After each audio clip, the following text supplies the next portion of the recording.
నమస్తే, welcome to ABN clinic.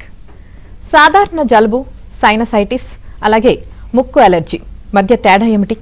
ఈ రోజుల్లో సైనసైటిస్ మరియు ముక్కు అలర్జీ సమస్యలు ఎందుకు ఎక్కువగా కనిపిస్తున్నాయి? ముక్కు మూసుకుపోవడం అంటే తప్పనిసరిగా సైనసైటిస్ అనే అనుకోవాలా? ఇలాంటి మరిన్ని ప్రశ్నలకు వివరాలు తెలియజేయడానికి మనతో ఉన్నారు డాక్టర్ అశోక్ పృథ్వీరాజు గారు, MBBS MS senior consultant, ENT head and neck surgery విభాగం, కిమ్స్ హాస్పిటల్స్ కొండాపూర్ నుంచి. వారితో మాట్లాడదాం. Hello doctor. నమస్తే అండి. డాక్టర్ గారు, అసలు సాధారణ జలుబుకి అలాగే సైనస్కి అదేవిధంగా ముక్కు అలర్జీకి మధ్య డిఫరెన్స్ ఏంటి అంటే ఏం చెప్తారు సార్? అంటే సాధారణంగా జలుబు చేయటం అనేది సహజం అండి. మనందరికీ కూడా ఈవెన్ చిన్నపిల్లల్లోనూ అట్లాగే పెద్దవాళ్ళలోనూ కూడా జలుబు చేయటం అనేది సర్వసాధారణమైన విషయం. కాకపోతే ఇది ఒక 5-6 రోజుల నుంచి ఒక 10 రోజుల వరకు ఉంటుందన్నమాట. కానీ ఎప్పుడైతే మనకి ఈ జలుబు వారం 10 రోజులు దాటి ఇంకా అలా కొనసాగుతుందో, లేదా దాంతోపాటు మనకి ఫేస్లో కొంచెం హెవీనెస్, హెడేక్, లేకపోతే ముక్కులో నుంచి ఒక రకమైన థిక్ బాగా గ్రీన్ ఫ్లమ్ లాంటిది ఇట్లాంటివన్నీ వస్తున్నప్పుడు మనం సైనస్ లక్షణాలని అనుకోవాలి. కానీ చిన్న చిన్న సిమ్టమ్స్తో 3-4 రోజులు ముక్కు లైట్గా ముక్కు కారటం లేదా ముక్కు బ్లాక్ అవటం, వీటిని మనం సాధారణ జలుబుగానే పరిగణించి ఎక్కువ పెద్దగా మందులు వాడాల్సిన అవసరం లేకుండా సరిపోతుంది. ఎప్పుడైతే ఇలా దాటిందో మనం వెంటనే ఏం చేయాలంటే ఒకసారి ఈఎన్టీ స్పెషలిస్ట్కి చూపించుకోవాల్సి వస్తుంది అనమాట. అలాగే ఒక్కొక్కసారి ఈ సాధారణంగా ఉన్న జలుబే వచ్చినట్టే వచ్చి తగ్గి మళ్ళీ వితిన్ ఒక 2 వీక్స్లో మళ్ళీ పూర్తిగా కంప్లీట్గా ఎక్కువ తీవ్ర స్థాయిలో జ్వరము, ఫేషియల్ పెయిన్, ఇవన్నీ మనం ఇప్పుడు చెప్పుకున్న సిమ్టమ్స్ అన్నీ వస్తూ ఉంటాయి అన్నమాట. ఇటువంటి సందర్భాల్లో ఖచ్చితంగా మనం సైనస్ లక్షణాలని పరిగణలోకి తీసుకోవాలి. Okay sir. అయితే ఇప్పుడు సైనస్ ప్రాబ్లంకి అలాగే ముక్కు ఎలర్జీ ప్రాబ్లంకి మధ్య డిఫరెన్స్ ఏంటి? ఈ లక్షణాలు ఎలా ఉంటాయి అంటే ఏం చెప్తారు సార్? ఇప్పుడు ఎలర్జీ లక్షణాలు అంటే, ఎలర్జీ అంటే మనకి ఏదైనా పడకపోవడాన్ని మనం ఎలర్జీ అంటాం. అంటే ఏదైనా వస్తువు, అది గాలి కావచ్చు, లేకపోతే గాలిలో ఉండే మన ఎయిర్ పొల్యూషన్ కావచ్చు, లేదంటే డస్ట్ కావచ్చు. అదేవిధంగా మనం కొన్ని తీసుకునే ఫుడ్ ఐటమ్స్లో కూడా వీటన్నిటి ద్వారా కూడా మనకి ఎలర్జీస్ రావచ్చు. ఎలర్జీ అంటే దానివలన మనం బాడీ అనేది న్యాచురల్గా కూడా రియాక్ట్ అయ్యేదానికన్నా ఎక్కువగా రియాక్ట్ అయితే మనం దాన్ని ఎలర్జీ అంటాం అనమాట. అంటే ఇప్పుడు మామూలుగా మీరు డస్ట్లోకి వెళ్ళారనుకోండి, 1-2 తుమ్ములు రావచ్చు, లేదా కొంచెం ముక్కు స్లైట్గా కారచ్చు.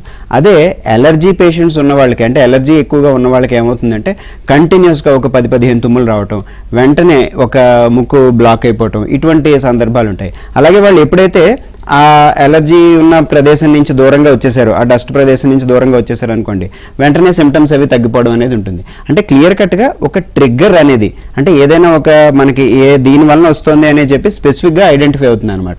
ఇది మనకి ఎలర్జీ సిమ్టమ్స్. అంటే దీంట్లో ఏమవుతాయి, కళ్ళు దురదలు వస్తూ ఉంటాయి. కేవలం ఈ ముక్కు కారటం, ముక్కు బ్లాకే కాకుండా ఈ కళ్ళు దురదలు రావటం, లేదంటే కొంతమందికి చర్మం మీద కూడా దురదలు అవి రావటం, అంటే స్పెసిఫిక్గా అటువంటివి మనకి క్లియర్ కట్గా ఐడెంటిఫై అవుతూ ఉంటాయి. ఇదే ఈ సాధారణ జలుబులో మనకి ఈ వైరల్ ఇన్ఫెక్షన్స్ అనమాట. సాధారణ మనం జలుబు అంటున్నాం కదా, అంటే అది వైరల్ కోల్డ్ అనమాట. అది 99% ఫస్ట్ మనకి వైరస్ ఇన్ఫెక్షన్స్ ద్వారా స్టార్ట్ అవుతాయి. దీంట్లో కొంచెం ఒళ్ళు నొప్పులు అవి ఉండడం, లేదంటే కొంచెం జ్వరం ఉండటం, ఇలాంటి లక్షణాలు ఎక్కువగా ఉంటాయి అనమాట. సో ఇది ఇన్ఫెక్షన్ వేరు, మనం ఎలర్జీని వేరు అనుకోవాలి. Okay sir. సార్, ఇందాక మీరు చెప్పినట్లు కొంతమందికి నిజంగానే ఒకసారి కనుక తుమ్ము కనుక వస్తే కంటిన్యూగా ఒక 10-15 కంటిన్యూగా తుమ్ముతానే ఉంటారన్నమాట. అదేమన్నా ప్రాబ్లమా సార్, లేదంటే జనరల్గా అలా జరుగుతూ ఉంటుందంటారా? అంటే ఖచ్చితంగా ఎలర్జీ అయితే ఉన్నట్టేనండి. అయితే ఇది ఏ స్థాయిలో ఉంది, అంటే ఎంత తీవ్రతలో ఉంది అనే దాన్ని బట్టి మనం దీన్ని సమస్య కాదా అనేది చెప్పాలన్నమాట. అంటే ఏదైనా మనం అనుకున్నట్టు ఇందాక ఆ ట్రిగ్గర్ దగ్గరికి వెళ్ళినప్పుడు, ఆ డస్ట్కో లేదంటే ఏదైనా పడని ఫుడ్ తీసుకున్నప్పుడు ఇటువంటి వచ్చి వెంటనే తగ్గిపోయి ఫ్యూచర్లో ఇబ్బంది పెట్టకుండా ఉంటుంది అనుకోండి, మనం దానిని అబ్జర్వేషన్ వరకు చేస్తే సరిపోతుంది. ఎక్కువగా మందులు వాడాల్సిన అవసరం ఉండదు. కానీ ఇదే పరిస్థితి ప్రతిరోజు మనం చేసే రోజువారీ దీంట్లో చాలా ఇబ్బంది పెడుతుంది అనుకోండి, మళ్ళీ లేచిన వెంటనే మార్నింగ్ కంటిన్యూస్గా తుమ్ములు రావటం, తలంతా భారం అయిపోవటం, వర్క్కి వెళ్ళడానికి ఇబ్బంది పడటం. చిన్నపిల్లలు అనుకోండి, పిల్లలు స్కూల్కి వెళ్ళడానికి కూడా వాళ్ళు ఒక్కొక్కసారి స్కూల్కి ఇబ్బంది పడుతూ ఉంటారు. ఇటువంటి సందర్భాల్లో మనం డెఫినెట్గా దాన్ని అడ్రస్ చేయాల్సిన అవసరం ఉంటుంది. ఓకే. అదేవిధంగా సార్, ఈ రోజుల్లో ఎక్కువగా చూసినట్లయితే సైనసైటిస్ అలాగే ముక్కు ఎలర్జీ సమస్యలు అనేవి ఎక్కువగా కనిపిస్తున్నాయి. ఇలా రావడానికి గల కారణం ఏంటంటే ఏం చెప్తారు? అంటే ఇది ముఖ్యంగా ఈ రోజుల్లో చెప్పాలి అంటే లైఫ్ స్టైల్ చేంజెస్ ఒకటి చాలా ముఖ్యమైన రీజన్ అండి. అంటే ఇదివరకటి కంటే ఇప్పుడు మనకి ఏంటంటే సెడెంటరీ లైఫ్ స్టైల్ ఒకటి పెరిగింది. దాంతోపాటు పొల్యూషన్ అనమాట.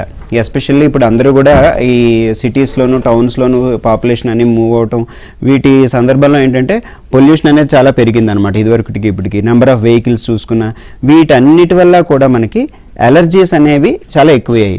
అయితే ఈ అలర్జీ సైనస్ అనేవి రెండు కూడా ఒకదానిలోంచి ఒకటి వచ్చే అవకాశం ఉంటుందన్నమాట. అంటే అలర్జీలో ఏమవుతుంది, ఈ ముక్కు లోపల ఉండే భాగాలన్నీ, సైనస్ అంటే యాక్చువల్గా చాలామంది ఈ నార్మల్ బాడీ పార్ట్ లాగా అనమాట. ఇప్పుడు మనకి ముక్కు ఎలా ఉంటుందో ముక్కు పక్కన గాలి నిండిన గదులు ఉంటాయి, అవే సైనస్లు. కానీ ఈ సైనస్లో నార్మల్గా వాటిలో ఎయిర్ ఉండాలి. ఎప్పుడైతే రకరకాల కారణాల వల్ల, అంటే అది ఎలర్జీలు కావచ్చు, లేదంటే ఇన్ఫెక్షన్స్ వల్ల కావచ్చు, లేదా లోపల స్ట్రక్చరల్ ప్రాబ్లమ్స్, అంటే ముక్కు లోపల కొంచెం ఏదైనా వంకరుండో, లోపల గాలి సరిగ్గా వెళ్ళకో, ఈ సైనస్లో ఉండే మ్యూకస్ న్యాచురల్గా కూడా ముక్కులోనికి రాకుండా వాటిల్లోనే ఉండిపోయి ఇన్ఫెక్ట్ అయిపోతుంది అనమాట. అప్పుడు దాన్ని మనం సైనసైటిస్ అంటాం. నార్మల్గా సైనస్ అనేది బాడీ పార్ట్, సైనస్లో ఒక ఇన్ఫెక్షన్ వస్తే మనం దాన్ని సైనసైటిస్ అంటాం. సో ఇవన్నీ కూడా మన ఈ ప్రాసెస్డ్ ఫుడ్స్ అవి ఎక్కువగా తీసుకోవటం, లేకపోతే ఇటువంటి సందర్భాల్లో ఏమవుతుందంటే ఓవర్ ద టైము మనకి ఈ సమస్యలు అనేవి బాగా ఎక్కువగా పెరుగుతున్నాయి. అదొకటే కాకుండా మనకి అవేర్నెస్ అనేది కూడా ఒకటి పెరిగింది. ఏంటి, ఇదివరకు కంటే ఇప్పుడు లేటెస్ట్ టెక్నాలజీస్ అన్ని రావడం, డాక్టర్ని వెంటనే సంప్రదించాలి అని అనుకోవటం, దానివల్ల ప్రాబ్లమ్ని ఐడెంటిఫై చేయడం కూడా పెరిగింది. సో ఈ అన్ని రకాలు కూడా మనం కారణాలని చెప్పుకోవచ్చు అనమాట. ఓకే, అంటే సార్ ఇప్పుడు ముక్కు మూసుకుపోవడం అంటే ఖచ్చితంగా సైనసైటిస్ వచ్చిందని అనుకోవాలా, లేదంటే ఇతర కారణాలు కూడా ఏమైనా ఉన్నాయి అనుకోవచ్చా? చాలా కారణాలు ఉంటాయండి. అంటే కాకపోతే సైనసైటిస్ అనేది ఎక్కువ ఎందుకు వాడతాం అంటే అది చాలా కామన్ ప్రాబ్లం కాబట్టి మనకు వచ్చే సమస్యల్లో.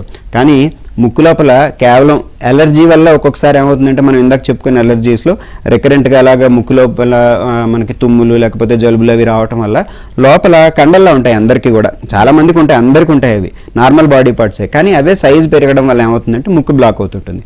దీనివల్ల కూడా సైనస్ లేకుండా కేవలం కండ పెరగడం ద్వారా కూడా, వీటిని టర్బినేట్ హైపర్ట్రోఫీ అంటారు, దీనివల్ల కూడా మనకి ఏంటంటే ముక్కు బ్లాక్ అయ్యే అవకాశం ఉంటుంది. అలాగే కొంతమందికి పాలిప్స్ అని చెప్పి వస్తాయి. పాలిప్స్ అంటే ఒక ద్రాక్ష పండు సైజులో ముక్కు లోపల చిన్న చిన్న కాయల్లా పెరుగుతాయి అనమాట. అవేం భయపడాల్సింది ప్రమాదకరమైంది కాదు, కానీ వాటికి ట్రీట్మెంట్ అనేది ఖచ్చితంగా ఇవ్వాల్సి ఉంటుంది. వాటి వల్ల పాపం ముక్కులోంచి గాలి తీసుకోలేక ఇబ్బంది పడుతూ ఉండడం, గురక రావటము, నోటితోనే గాలి తీసుకోవటం, ఇటువంటి సందర్భాలు ఉంటాయి. ఇది ఏజ్ని బట్టి కూడా డిపెండ్ అవుతుంది. కొంతమంది మనం పిల్లల్ని తీసుకుంటే, చిన్నపిల్లల్లో అంటే ఎస్పెషల్లీ 7-8 సంవత్సరాల వయసులోపు వాళ్ళకి న్యాచురల్గా బాడీలోనే ఈ లింఫాయిడ్ టిష్యూస్ ఉంటాయి. అందులో ఒక భాగమే ఎడినాయిడ్స్ అనమాట. అంటే మనకి గొంతు లోపల టాన్సిల్స్ ఎలా ఉంటాయో ముక్కు వెనకాతల ఎడినాయిడ్స్ ఉంటాయి. ఇవి కూడా పెద్దవయ్యి వాళ్ళకి నోస్ బ్లాక్ అవుతుంది. సో వాళ్ళ వయసును బట్టి, అక్కడ ఉన్న సమస్యను బట్టి రకరకాల కారణాలు ఉండొచ్చు. ఏదైనా సరే ఒకసారి ఇటువంటి నోస్ బ్లాక్ అనేది ఉన్నప్పుడు ఒకసారి ఈఎన్టీ డాక్టర్ని సంప్రదిస్తే వాళ్ళు చూసి ఐడెంటిఫై చేయగలుగుతారు. ఓకే, అంటే సార్ ఇప్పుడు మీరు చెప్పిన ఒక ప్రాబ్లం ఉంది అన్నది సామాన్య మనుషులకి తెలియాలనే ఛాన్స్ లేదు కదా. ఇప్పుడు జనరల్గా జలుబు చేసింది అందువల్ల ముక్కు మూసుకుపోయిందేమో, లేదా వెదర్ మారింది అందువల్ల ఊపిరి రావట్లేదు, ఇలా అనుకుంటూ ఉంటారు కదా. ఇలాంటి ఒక ప్రాబ్లం మన ముక్కులో ఉంది తెలియాలి అంటే అలాంటి ఒక టెస్ట్ చేయించుకోవాలని ఎప్పుడు తెలుస్తుంది సార్ వాళ్ళకి? అంటే 1-2 రోజుల్లో, 1 రోజు 2 రోజులు ముక్కు బ్లాక్ అయింది అనుకోండి, లేదా జలుబు చేసి ఏదైనా ఇబ్బంది వచ్చింది, అట్లాంటప్పుడు వెంటనే పరిగెట్టుకుని డాక్టర్ని కలవాల్సిన పని లేదు. కానీ మనం ఇందాక అనుకున్నట్టు అది 4-5 రోజుల్లో తగ్గకుండా ఒక 10-15 రోజులు, 2-3 వారాలు కొనసాగుతూ తరచుగా ఇబ్బంది పడటం మనకు తెలిసిపోతూ ఉంటుంది కదా. చాలామంది చూస్తే రాత్రి అంతా మీరు ఆఫీస్లో ఎవరితో మాట్లాడుతుంటే, రేపు రాత్రి అంతా నేను సరిగా నిద్రపోలేదు, నాకు చాలా ఇబ్బంది అయింది, పొద్దుటే అంతా వాళ్ళంతా స్లీపీగా లేజీగా ఉన్నట్టు ఉంటుంది డే టైం అంతా. సో ఇంతలా సఫర్ అవుతున్నారంటే ఖచ్చితంగా అది మీరు డాక్టర్ని సంప్రదించాల్సిన సమయం వచ్చింది అని చెప్పి మీకు చెప్తున్నట్టే. సో ఇటువంటి సందర్భాల్లో ఒకసారి ఈఎన్టీ స్పెషలిస్ట్ని కలిస్తే వాళ్ళు ఒక లైట్ ద్వారా కానీ ముక్కు లోపల చిన్న కెమెరా పెట్టి చూస్తారనమాట. అదేం పెయిన్ ఉండదు, ఏముండదు. సో దాని ద్వారా మనకి ఏంటంటే లోపల ఏ ప్రాబ్లం ఉంది, ఎందువలన వస్తుంది, అలాగే నేను ఇప్పుడు కొన్ని అడిగి ఆ ప్రశ్నల ద్వారా కూడా వాళ్ళ ఎటువంటి సందర్భంలో వీళ్ళకి వస్తుంది అనేది మనం వ్యాధి నిర్ధారణ చేసే అవకాశం ఉంటుంది. అంటే జనరల్గా నేను ఎందుకు అడిగానంటే సార్, కొంతమందిని చూస్తూ ఉంటాం బయట, ఒక 2 రోజులు బాగానే ఉంటారు, మళ్ళీ 4 రోజులు జలుబు అంటారు, మళ్ళీ 2 రోజులు బాగుంటారు, మళ్ళీ 4 రోజులు జలుబు అంటారు. ఏమన్నా అంటే నాకు డస్ట్ అలర్జీ ఉంది, లేదంటే నాకు ఇది పడలేదు అందుకే వచ్చింది అని చెప్పేసి అంటూ ఉంటారు కదా. అందుకని అడిగానంటే అలాంటి వాళ్ళు కూడా జనరల్గా నాకు ఈ ప్రాబ్లం ఉంది, డస్ట్ అలర్జీ ఉంది, అందుకే నేను లైట్ తీసుకుంటారు తప్ప డాక్టర్ దగ్గరికి వెళ్ళాలనే ఆలోచన రాదు, అందుకనేసి అడిగాను. కరెక్టేనండి మీరు చెప్పింది. ఇది చాలా మంది నెగ్లెక్ట్ చేసే విషయం ఒక రకంగా చెప్పాలి అంటే. అంటే 2 రోజులు బాగుండి 4 రోజులు బాగోకపోయినా, ఈవెన్ లేకపోతే 4 రోజులు బాగుండి 2 రోజులు బాగోకపోయినా అంత ఫ్రీక్వెంట్గా జరుగుతోంది ఈ విషయం అంటే వాళ్ళు ఖచ్చితంగా దాని గురించి ఎందుకు వస్తుందో ఆలోచించాలి.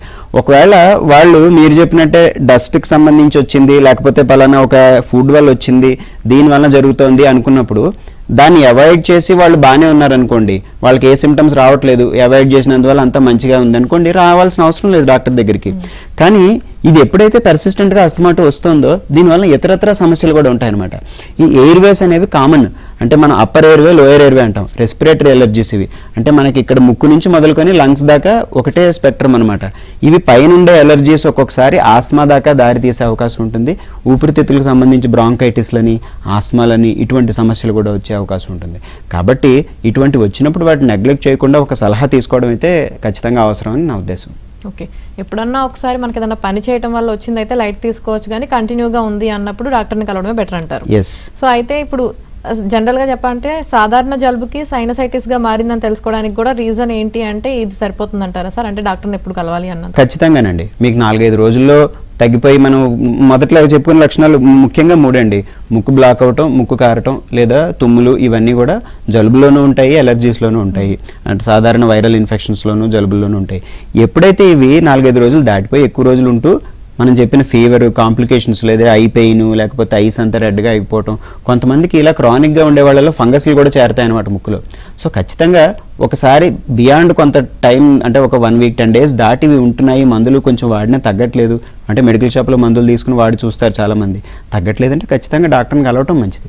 ఓకే సార్, అలాగే చిన్నపిల్లల్లో కూడా ఈ సైనసైటిస్ అలాగే అలర్జీ అన్నది వస్తుందా లేదా అన్నది కూడా సార్, ఇప్పుడు చిన్నపిల్లల్లో కూడా సైనసైటిస్ అలాగే అలర్జీ అన్నది వస్తుందా? ఒకవేళ వస్తే కనుక తల్లిదండ్రులు వాటిని ఎలా గుర్తించాలి సార్? ఎందుకంటే ఒక ఏజ్ వచ్చిన తర్వాత అంటే వాళ్ళకి ప్రాబ్లం ఉంది అని చెప్పి తల్లిదండ్రులకు చెప్పుకుంటారు, బట్ చిన్నపిల్లలకి అదొక ప్రాబ్లం ఉంది అంటే వాళ్ళు చెప్పలేరు కదా సార్. సో తల్లిదండ్రులు ఎలాంటి లక్షణాలు గుర్తించాలి అంటే ఏం చెప్తారు? ఇది చాలా మంచి ప్రశ్న అండి. ఎందుకంటే ఈ సైనస్ ప్రాబ్లం అనేది పిల్లల్లో చాలా నెగ్లెక్టెడ్ ప్రాబ్లం అనమాట. ఎందుకంటే చాలామందికి ఉన్న ఒక అపోహ ఏంటంటే చిన్నపిల్లల్లో ఎక్కువ సైనస్ ప్రాబ్లమ్స్ రావు, ఈ మనం ఏదైతే మాట్లాడుకున్నామో ఇవన్నీ పెద్దవాళ్ళకే అప్లై అవుతాయి, ఇవి చాలామందికి ఉన్న అపోహ. కానీ ఇది నిజం కాదండి. ఎందుకంటే ఇప్పుడు మనకి ఏదైతే ఉంటుందో అదే సమస్యలు పిల్లల్లో కూడా అదే లక్షణాలతో వచ్చే అవకాశం ఉంటుంది. కాకపోతే వాళ్ళల్లో ఎలా ఉంటుంది అంటే వాళ్ళు ఎక్కువ చెప్పలేరు కాబట్టి రిపీటెడ్గా కోల్డ్ అనమాట. అంటే ఊరికనే సంవత్సరంలో ఒక 8 నుంచి 10 సార్లు, మామూలుగా 4 నుంచి 5-6 సార్లు పిల్లలకి జలుబు రావడం అనేది సహజం. సేమ్ మనం ఇందాక ఎలా అయితే మాట్లాడుకున్నాం అదే రకంగా ఎక్కువ రోజులు కొనసాగుతూ ఉన్నా, లేదా అస్తమాటు ఊరికూరికనే పిల్లల్లో అయితే జ్వరం కూడా వస్తూ ఉంటుంది. ఊరికి జ్వరం వచ్చి జలుబు రావటం, తర్వాత లేకపోతే స్కూల్స్కి వెళ్ళలేకపోవటం, లేదు అంటే ఆహారం అది సరిగ్గా తీసుకోకపోవటం, గ్రోత్ అది సరిగ్గా లేకపోవడం, ఇవన్నీ ఏమవుతుందంటే రిపీటెడ్ ఇన్ఫెక్షన్స్ వల్ల, రిపీటెడ్ సైనస్ ప్రాబ్లమ్స్ వల్ల వాళ్ళ ఇమ్యూనిటీ మీద చాలా ఎఫెక్ట్ పడుతుంది అనమాట. దీనివల్ల మనకి మల్టిపుల్ ఎఫెక్ట్స్ అనేవి ఉంటాయి. సో అలాగే కొంతమందిలో వీటి వల్ల ముక్కు బ్లాక్ అది అయిపోయి వాళ్ళు నోరు తెరిచి నిద్రపోవడం, గురక పెట్టడం, చాలా ఈవెన్ స్కూల్ పెర్ఫార్మెన్స్ కూడా చాలామంది తగ్గిపోతూ ఉంటుంది. కొంతమంది డైరెక్ట్గా ఈ కంప్లైంట్స్తో వస్తూ ఉంటారు. ఇందులో ఇంకొక ఇండైరెక్ట్గా మనం గుర్తుంచుకోవాల్సిన విషయం ఏంటంటే చెవుల్లో కూడా ఈ ముక్కు లేదా ఈ సంబంధించిన సమస్యల వల్ల చెవుల్లో కూడా ఇన్ఫెక్షన్స్ వచ్చే అవకాశం ఉంటుంది. కొంతమందికి చెవిలో నీరు చేరి చెవులు వినపడకపోవడం అనే సమస్య ఉంటుంది. తల్లిదండ్రులు చాలాసార్లు ఇది గుర్తించరు, డైరెక్ట్గా మా దగ్గరికి చెవులు సరిగా వినపట్లేదండి అని చెప్పి ఒక కంప్లైంట్తో వస్తారు. చూస్తే వాళ్ళకి తర్వాత మనం అడిగిన ప్రశ్నల్లోనూ తర్వాత చేసే టెస్టుల్లోనూ తెలుస్తున్న విషయం ఏంటంటే ఈ సైనస్ ప్రాబ్లమ్స్ ఉండడం, లేదంటే ఎడినాయిడ్స్ అని, టాన్సిల్స్ అని, వాళ్ళలో రకరకాల ప్రాబ్లమ్స్ ఉండడం అనమాట. సో ఇవన్నీ కూడా సైనసైటిస్ పిల్లల్లో కలుగజేయగలవు. ఎలర్జీస్ కూడా చాలా కామన్ అనమాట. కాబట్టి ఇది ఎట్టి పరిస్థితుల్లోనూ మనం తేలికగా తీసుకోవాల్సిన విషయం కాదు పిల్లల్లో. ఓకే సార్, అసలు ఈ సైనసైటిస్ అలాగే ముక్కు ఎలర్జీని నిర్ధారించడం కోసం ఎలాంటి టెస్టులు చేస్తారు సార్? ఈ సైనసైటిస్ అనేది జనరల్గా మనకి 2 రకాలు ఉంటుందండి. ఎక్యూట్ సైనసైటిస్, రెండోది క్రానిక్ సైనసైటిస్. ఎక్యూట్ అంటే ఇమీడియట్గా మనకి వితిన్ ఒక 10-15 డేస్ డ్యూరేషన్లో ఉండేదాన్ని మనం ఎక్యూట్ సైనసైటిస్ అంటాం అనమాట. సడన్గా ఫీవర్ వచ్చి తర్వాత మన సైనస్ లక్షణాలు చెప్పుకున్నట్టు ఫేస్కి సంబంధించిన ఈ ఫేషియల్ పెయిన్, హెడేక్స్ ఇవన్నీ ఉన్న వాళ్ళలో మనం డయాగ్నోజ్ చేసి క్లినికల్గానే డయాగ్నోజ్ చేయొచ్చు. అంటే డాక్టర్ దగ్గరికి, ఈఎన్టీ డాక్టర్ దగ్గరికి వెళ్తే ఒకసారి లోపల లైట్ పెట్టి చూడటం కానీ, కెమెరా పెట్టి చూడటం కానీ ఇమీడియట్గా లోపల ఉన్న లక్షణాలను బట్టి మనకి అర్థమైపోతూ ఉంటుంది ఇది సైనస్ ప్రాబ్లం అని చెప్పి. దానికి కొన్ని మందులు ఇవ్వడం ద్వారా చాలా వరకు 90% సైనస్ ప్రాబ్లమ్స్ అంటే అక్యూట్ సైనస్ ప్రాబ్లమ్స్ ఇట్లానే తగ్గిపోతాయి అన్నమాట. కానీ ఎప్పుడైతే ఇవి రిపీటెడ్గా జరుగుతున్నాయో అప్పుడు మనం ఏం చేయాలి, కాజ్ ఏంటనేది ఐడెంటిఫై చేయాలి. అంటే ఎందువల్ల వస్తుంది అని ప్రశ్నించుకోవాలన్నమాట. ఆ ప్రశ్నలో భాగంగానే చేసే టెస్టులు ఏమిటంటే, ఒకటి నేజల్ ఎండోస్కోపీ. ఇది చాలా సింపుల్ టెస్ట్. ముక్కు లోపల కెమెరా పెట్టి చూడడం ద్వారా సైనస్లన్నింటినీ మనం గమనించడానికి ఉంటుంది. వాటి నుండి ఏమైనా పస్ వస్తుందా, లేకపోతే ఇన్ఫెక్షన్, చీము గారటం అట్లాంటిది ఏమైనా ఉందా, ఇవన్నీ కూడా తెలుస్తాయి. అదేవిధంగా స్ట్రక్చరల్ ప్రాబ్లమ్స్ అంటే ముక్కు లోపల ఏమైనా వంకరది ఉందా, లేదా ఏదైనా కండలు పెరిగినాయా, లేదా పాలిప్స్ ఉన్నాయా, ఇటువంటివన్నీ కూడా మనకి ఐడెంటిఫై చేసే అవకాశం ఉంటుందన్నమాట. ఇవైతే ఒక్కొక్కసారి ఏమవుతుందంటే కొన్ని సందర్భాల్లో ఇంకా తీవ్రత ఎక్కువగా ఉన్నప్పుడు, మనకి రిపీటెడ్గా వస్తున్నప్పుడు సిటీ స్కాన్ ద్వారా వెళ్లాల్సి ఉంటుంది. సిటీ స్కాన్ చేయటం ద్వారా ఏమవుతుందంటే మనకి సైనస్లో ప్రతి భాగం కూడా క్లియర్గా కనపడుతుంది. అయితే ఈ ఫస్ట్ స్టెప్పే అంటే సైనస్ ప్రాబ్లం అని అనగానే కూడా మనం డైరెక్ట్గా సిటీ స్కాన్కి వెళ్ళము. ఫస్ట్ ఈ మందులన్నీ ట్రై చేసి దాని ద్వారా తగ్గకపోతే నెక్స్ట్ స్టెప్ మనం సిటీ స్కాన్కి వెళ్ళాల్సి వస్తుంది. ఓకే సార్, అంటే అందరికీ సిటీ స్కాన్ చేయాల్సిన అవసరం లేదు, ఎవరికి అవసరం వాళ్ళకి చేస్తే 90% అవసరం లేదండి. ఓన్లీ క్రానిక్ ప్రాబ్లమ్స్ అంటే క్రానిక్ సైనస్ ప్రాబ్లమ్స్లో రిపీటెడ్గా వచ్చే వాళ్ళలో మాత్రమే మనము సిటీ స్కాన్ చేయాల్సి ఉంటుంది. ఇంకొక సందర్భం ఏంటంటే ఇమ్యూనిటీ బాగా తక్కువగా ఉండి, ఇప్పుడు కొంతమంది ఏదైనా రకరకాల థెరపీల ద్వారానో దేని ద్వారానో వాళ్ళకి క్యాన్సర్ కండిషన్స్లోనో లేకపోతే ఇమ్యూనో సప్రెషన్ అంటారు, అంటే ఇమ్యూనిటీ జనరల్గా తగ్గించబడుతుంది వాళ్ళకి వేరే రకాల కారణాల వల్ల. అలాంటి వాళ్ళలో అక్యూట్ సైనసైటిస్ ప్రాబ్లమే ఒక్కొక్కసారి బ్రెయిన్ దాకాను, కంటి దాకాను, చుట్టుపక్కల ఉన్న భాగాలన్నిటికీ స్ప్రెడ్ అయ్యి ఇన్ఫెక్షన్ వచ్చే అవకాశం ఉంటుంది. అటువంటి సందర్భాల్లో మాత్రం నెగ్లెక్ట్ చేయకుండా ఇమీడియట్గా ఈఎన్టీ డాక్టర్ మనకి సిటీ స్కాన్ సజెస్ట్ చేస్తారనమాట. అప్పుడైతే చేయించుకోవాల్సి ఉంటుంది. ఓకే సార్, అలాగే అసలు ఈ సైనస్ ప్రాబ్లం కావచ్చు, లేదంటే అలర్జీ కావచ్చు, దీన్ని నెగ్లెక్ట్ చేస్తే నెక్స్ట్ ఎలాంటి ప్రాబ్లం ఫేస్ చేయాల్సి ఉంటుంది సార్? అంటే ఒకటండి, ఇమీడియట్ లైఫ్ థ్రెటనింగ్ ప్రాబ్లమ్స్ అనేవి అయితే ఉండవు. కానీ మనకి ఈ లైఫ్ థ్రెటనింగ్ ప్రాబ్లమ్స్ కన్నా కూడా క్వాలిటీ ఆఫ్ లైఫ్ అనేది కూడా చాలా ఇంపార్టెంట్. మనం ఇందాక ఏదైతే చెప్పుకున్నామో నిద్రది సరిగ్గా లేకపోవటం, రిపీటెడ్ మన వర్క్ పెర్ఫార్మెన్స్ అది ఎఫెక్ట్ అవటం, ఇవన్నీ కూడా మన డైలీ లైఫ్లో చాలా ఇంపార్టెంట్ విషయాలు కాబట్టి వీటిని నెగ్లెక్ట్ చేయడం ద్వారా మనకి overall quality of life effect అవుతుంది. బట్ లాంగ్ రన్లో ఆలోచించుకుంటే ఇప్పుడు కొన్ని సందర్భాల్లో లోపల ఏదైనా పాలిప్స్ అవి ఉన్నప్పుడు అవి ఉండి ఒక్కొక్కసారి ఇంచుమించు ముక్కులో నుంచి బయటికి గురి అవ్వటం, కానీ లోపల అది ఇన్ఫెక్ట్ అయ్యి ఒక్కొక్కసారి ఫంగస్లు అవి చేరడం. ఈ ఫంగస్లు అవి చేరినప్పుడు ఏంటంటే ఎక్కువ శాతం మందికి ఏం ప్రాబ్లం ఉండదు, కానీ 1-2% ఒక్కొక్కసారి అది బ్రెయిన్ దాకా వెళ్ళే అవకాశాలు కూడా ఉంటాయి. కానీ ఇది రొటీన్గా మనం భయపడి ప్యానిక్ అవ్వాల్సిన సిచ్యువేషన్ అయితే కాదు. కానీ లాంగ్ రన్లో వీటి వలన ఇటువంటి అనర్థాలన్నీ వచ్చే అవకాశం ఉంటుంది.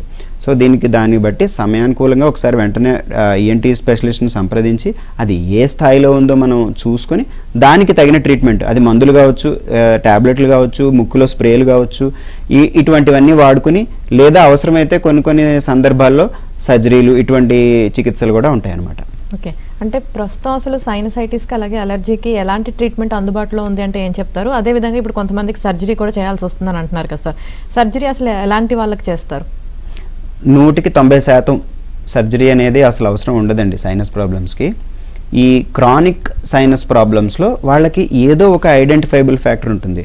అంటే ఎలర్జీ ఉంటుందనుకోండి, ఎలర్జీని మనం ప్రాపర్గా ట్రీట్ చేస్తే చాలామందికి సైనస్ కూడా తగ్గే అవకాశం ఉంటుంది. సైనస్కి కేవలం మందుల ద్వారా తగ్గించే అవకాశం ఉంటుంది. కానీ ఎప్పుడైతే మనం ఇందాక చెప్పుకున్నాం కదా స్ట్రక్చరల్ ప్రాబ్లమ్స్, అంటే ఇప్పుడు నేను ముక్కు లోపలికి నేజల్ స్ప్రేలు ఇస్తాను కొంతమందికి సైనస్ తగ్గడానికి, స్టెరాయిడ్ నేజల్ స్ప్రేలు అనమాట. స్టెరాయిడ్ అని పేరుకే కానీ సైడ్ ఎఫెక్ట్స్ అయితే ముక్కు లోపల వాడే వాటికి ఏమీ సైడ్ ఎఫెక్ట్స్ ఉండవు. అయితే ఈ స్ప్రేస్ కూడా లోపలికి ముక్కులో నుంచి మనం స్ప్రే చేసినప్పుడు సైనస్ దాకా రీచ్ కావాలి అంటే స్ట్రక్చరల్గా ప్రాబ్లమ్స్ ఉండకూడదు ముక్కులో. అది ఒక్కొక్కసారి ఆ స్ట్రక్చరల్ ప్రాబ్లమ్స్ ఉన్నప్పుడు ఏమవుతుందంటే మనం ఇచ్చే మెడిసిన్ కూడా సరిగ్గా వెళ్ళదనమాట. దీనివలన మనం ఏం చేయాల్సి వస్తుంది, ఆ వంకర్ ఎక్కడైతే ఉందో ఆ ముక్కు వంకర్ని సరిచేసి దాని ద్వారా అట్లాగే ఫర్దర్గా సైనస్ లోపల ఇన్ఫెక్షన్ అంతా క్లియర్ చేసి లాంగ్ టర్మ్లో ఏంటంటే మనకి ఈ రిపీటెడ్ అటాక్స్ని తగ్గించే అవకాశం ఉంటుందన్నమాట. ఇటువంటి సందర్భాల్లో ఖచ్చితంగా సర్జరీకి వెళ్తే పేషెంట్కి డెఫినెట్గా బెనిఫిట్ ఉంటుంది. కానీ సైనస్ గురించి మనం ఒకటే గుర్తుపెట్టుకోవాల్సిన విషయం ఏంటంటే ఇది కేవలం అన్నిసార్లు మందులతోనే తగ్గిపోతుందనో లేదా కేవలం అన్నిసార్లు సర్జరీ అవసరమనో ఈ రెండూ కూడా అపోహలేనమాట. అంటే అక్కడ సిచ్యువేషన్ బట్టి 100కి నేను చెప్పినట్టు 90% అవసరం పడదు. ఆ 10% అవసరమైనా కూడా చేయించుకోవడం వల్ల మనకి అంత మేజర్ లైఫ్ థ్రెటనింగ్ కాంప్లికేషన్స్ ఉండే అంత పెద్ద సర్జరీస్ అయితే కాదు. సో హ్యాపీగా ఆలోచించకుండా అవసరం అయితే ఈఎన్టీ స్పెషలిస్ట్ సలహా తీసుకుని దానికి వెళ్ళొచ్చు, భయపడాల్సిన అవసరం లేదు, కానీ ఆలోచించుకోవాలి. ఓకే, అంటే మీరు చెప్పినట్టు ట్యాబ్లెట్స్తో తగ్గిపోతే ప్రాబ్లం ఏం లేదు సార్. ఒకవేళ సర్జరీ చేయించుకోవాల్సి వస్తే ఇన్ కేస్ సర్జరీ చేయించుకున్న తర్వాత మళ్ళీ వెంటనే నార్మల్ లైఫ్ లీడ్ చేయొచ్చా సార్? ఏమన్నా కొంచెం రెస్ట్రిక్షన్స్ అలాంటివి ఏమైనా ఉంటాయా? అంటే జనరల్గా ఒక 1 వీక్ గ్యాప్ తీసుకుంటే సరిపోతుందండి. విత్ ఇన్ 1 వీక్ పేషెంట్స్ అందరూ కూడా చాలామంది రొటీన్కి వచ్చేస్తారు. ఇదే చాలామంది సాఫ్ట్వేర్ ఎంప్లాయీస్, ఐటీ ఇండస్ట్రీలో ఉన్న వాళ్ళు అయితే ఒక 2-3 డేస్ ఆగి వర్క్ ఫ్రమ్ హోమ్ చేసుకునే వాళ్ళు కూడా ఉంటారనమాట. ఒక ఎక్సర్సైజ్లు, హెవీ యాక్టివిటీస్ అట్లాంటివి మాత్రం ఒక 2-3 వీక్స్ వద్దని చెప్తాం. అలాగే సార్, జనరల్గా అంటే మీ దగ్గరికి చాలామంది పేషెంట్స్ వస్తూ ఉంటారు కదా, వాళ్ళకి జనరల్గా కొన్ని అపోహలు ఉంటాయి, సైనస్ గురించి కావచ్చు, లేదంటే అలర్జీ గురించి కూడా కావచ్చు. ఎక్కువగా ఎలాంటి క్వశ్చన్స్ అడుగుతూ ఉంటారు, అసలు వాటిల్లో నిజమేంత సార్? అంటే నాకు 100% మంది అడిగే ప్రశ్న, సైనస్ సర్జరీ చేస్తే మళ్ళీ మళ్ళీ వస్తుందా? సర్జరీ చేసినా కూడా చాలామంది తగ్గదంటారు. మా చుట్టుపక్కల వాళ్ళకి సర్జరీ చేశారు, తగ్గలేదు, మళ్ళీ వచ్చింది. అంటే ఇందులో కొంత నిజం ఉందండి, కొంత అపోహ కూడా ఉంది. నిజం ఏంటి అంటే సైనస్ చేసిన తర్వాత కొంతమందిలో మళ్ళీ వచ్చే అవకాశం ఉంటుంది. కానీ ఆ మళ్ళీ వచ్చే అవకాశం లేకుండా మనం జాగ్రత్తగా సర్జరీ చేసేటప్పుడే ముందే అన్ని రకాలుగాను ఎవాల్యుయేషన్ చేసుకుని, అంటే ఎందువల్ల వచ్చింది అనే దాన్ని అడ్రస్ చేస్తే కనుక తిరిగి రాకుండా చేయొచ్చు అనమాట. అంటే నేను ఇందాక చెప్పినట్టు ఎలర్జీ ప్రాబ్లమ్స్ ఉన్నాయనుకోండి, ఎలర్జీ వల్ల కూడా సైనస్ రావచ్చు. సో ఇలాంటప్పుడు ఏంటంటే సైనస్కి శస్త్రచికిత్స ద్వారా మనం ట్రీట్మెంట్ చేసినా కానీ ఈ ఎలర్జీని అనే దాన్ని ట్రీట్మెంట్ మనము అంటే జాగ్రత్తలు తీసుకోవటం. ఇప్పుడు మీరు ఇందాక ఒక ప్రశ్న అడిగారు ఎలర్జీకి ఏం చేయొచ్చు అని, దాంట్లో కొన్ని ఇమ్యూనోథెరపీ అని లేటెస్ట్గా వచ్చినాయి అనమాట. ఈ వీటన్నిటిలోనే ఏంటంటే ఎలర్జీలు రాకుండా ప్రివెంట్ చేయొచ్చు. అప్పుడు ఈ మళ్ళీ సర్జరీ అవసరం పడకుండా, మళ్ళీ సైనస్ ప్రాబ్లం రాకుండా మనం ప్రివెంట్ చేయొచ్చు అనమాట. ఓకే, అసలు ఎందువల్ల వస్తుంది అన్నది నోటీస్ చేస్తే మళ్ళీ వచ్చే ఛాన్సెస్ తక్కువ అంటారు. ఎస్. ఓకే, అంటే కొంతమందిలో మళ్ళీ వస్తుందని చెప్తున్నారు కదా సార్, అంటే దానికి రీజన్ ఏంటి? సరిగ్గా చేయకపోవడం అని అనుకోవాలా, లేదా ఇంకేదైనా రీజన్ ఉందా? సరిగ్గా చేయకపోవడం అనే రీజన్ 99% ఉండదండి. అంటే సైనస్లన్నీ ఓపెన్ చేస్తాము, సైనస్లన్నీ ఓపెన్ చేసి క్లీన్ చేసి పెడతాం లోపల. తర్వాత పేషెంట్ యొక్క ఫ్యాక్టర్స్ ఎక్కువ ఉంటాయి అనమాట. అంటే నేను ఇందాక చెప్పినట్టు వాళ్ళు ముక్కు లోపల మనం ఇచ్చిన రకంగా మెడిసిన్స్ వాడుకోవటం, తర్వాత అన్నిటికంటే ముఖ్యమైనది ఏంటంటే సెలైన్ నేజల్ వాషెస్ అంటారు. యోగాలో జలనేతి అని చెప్పి ఒక ప్రక్రియ ఉంది. అంటే ముక్కులో నుంచి ఉప్పు నీళ్లు, సాల్ట్ వాటర్ని ఇటు నుంచి తీసుకొచ్చి ఇటు నుంచి చేస్తారనమాట. అది చాలా మంచిది. ఈవెన్ వెస్ట్రన్ సైడ్ కూడా మెడిసిన్లో అప్రూవ్డ్, అది అన్ని రకాలుగాను అప్రూవల్ ఉందన్నమాట. ఆ క్లీనింగ్ జలనేతి చేసుకోవడం ద్వారా మనకి ఏమవుతుందంటే సైనస్ అనేది ఫ్యూచర్లో మళ్ళీ రికవర్ అవ్వకుండా ఉంటుంది. ఇది లైఫ్ లాంగ్ కూడా చాలామంది on and off, even healthy ఇండివిజువల్స్లో కూడా ఈ సైనస్ ప్రాబ్లం లేని వాళ్ళు కూడా అప్పుడప్పుడు ఈ జలనేతి అనేది ఫాలో అవడం వల్ల వాళ్ళకి ఇటువంటి జలుబులు, ఎలర్జీలు, సైనస్ ప్రాబ్లమ్స్ని తగ్గించుకునే అవకాశం ఉంటుంది. ఓకే, అసలు జనరల్గా ఈ సైనస్ ప్రాబ్లం కావచ్చు, లేదంటే అలర్జీ ప్రాబ్లం కావచ్చు, అసలు ఇవి రాకుండా ఉండాలి అంటే ఎలాంటి జాగ్రత్తలు తీసుకుంటే మంచిదంటారు? ఒకటి హెల్దీ లైఫ్ స్టైల్ అండి. అంటే నేను గమనించిన వాళ్ళల్లో ఎక్కువ మంది 100% ఎట్లా అంటే యాక్టివ్గా గేమ్స్, స్పోర్ట్స్ అవి ఆడుతూ, అవుట్డోర్లో కూడా యాక్టివిటీస్ అవి రెగ్యులర్గా చేస్తూ ఉండే వాళ్ళల్లో ఇటువంటి లక్షణాలు చాలా తక్కువగా ఉంటున్నాయి. ఎవరైతే కొంచెం అంటే ఓవర్ వెయిట్ ఉండటము, లేదంటే వర్క్ కూడా కంప్లీట్ ఇంకా సిట్టింగ్ సెడెంటరీ వర్క్ ఉండే వాళ్ళలో కూడా ఇటువంటి లక్షణాలు ఎక్కువ ఉంటాయి. ఇందులో 2 కారణాలు ఉంటాయి. ఒకటి మన బాడీలో ఉండే ఇమ్యూనిటీ చేంజెస్. వీటి వల్ల ఏమవుతుందంటే మనకి ఈ రకమైన అన్హెల్దీ లైఫ్ స్టైల్ వల్ల ఇమ్యూనిటీ అనేది ఎలర్జీస్ వైపు, సైనస్ ఇన్ఫెక్షన్స్ వైపు ఆల్టర్ అయ్యే అవకాశం ఉంటుంది. రెండోది ఏంటంటే ఈ ఇండోర్లో ఎక్కువ మనం టైం స్పెండ్ చేస్తూ ఉండడం వల్ల ఇండోర్ ఎలర్జెన్స్ ఉంటాయి. డస్ట్ మైట్స్ ఇవన్నీ కూడా, హౌస్ డస్ట్ ఇవన్నీ కూడా ఉంటాయి అనమాట. వీటి వల్ల కూడా వాటికి ఎక్స్పోజర్ ఎక్కువై కూడా రిపీటెడ్గా మనకి ఎలర్జీస్ వస్తూ ఉంటాయి. అలాగే ప్రాసెస్డ్ ఫుడ్స్ ఇంకొక ముఖ్య కారణం అనమాట. ప్రాసెస్డ్ ఫుడ్స్ అనేది చాలా రకాలుగా మనకి వాటిలో ఎలర్జీని కలుగజేసే అవకాశం చాలా ఎక్కువగా ఉంటుంది. మల్టీఫోల్డ్ అనమాట. అంటే 100 టైమ్స్ నార్మల్గా ఉండే మనం రెగ్యులర్గా తీసుకునే ఫుడ్స్కి వీటికి కూడా చాలా ఎక్కువ ఎలర్జీని కలుగజేసే స్వభావం ఉంటుంది. సో వీటన్నిటిని అవాయిడ్ చేస్తూ హెల్దీ లైఫ్ స్టైల్. ఇంకొక ముఖ్యమైన కారణం స్ట్రెస్. అంటే స్ట్రెస్ వల్ల కూడా మనకి ఇమ్యూనిటీ మీద ఎఫెక్ట్ పడుతూ ఉంటుంది అనమాట. వీటన్నిటిని మనం అడ్రస్ చేయగలిగితే చాలా వరకు ఈ సమస్యలు మనం నివారించగలిగిన వాళ్ళం అవుతాం. Right, thank you Ashok garu. Sinus ప్రాబ్లంకి సంబంధించి ఎలాంటి ట్రీట్మెంట్ అందుబాటులో ఉంది ఏంటి అని ఎక్స్ప్లెయిన్ చేసినందుకు థ్యాంక్ యూ సో మచ్. నమస్తే. నమస్తే అండి. చూశారు కదా, ఇది ఇవాళ ఏబిఎన్ క్లినిక్.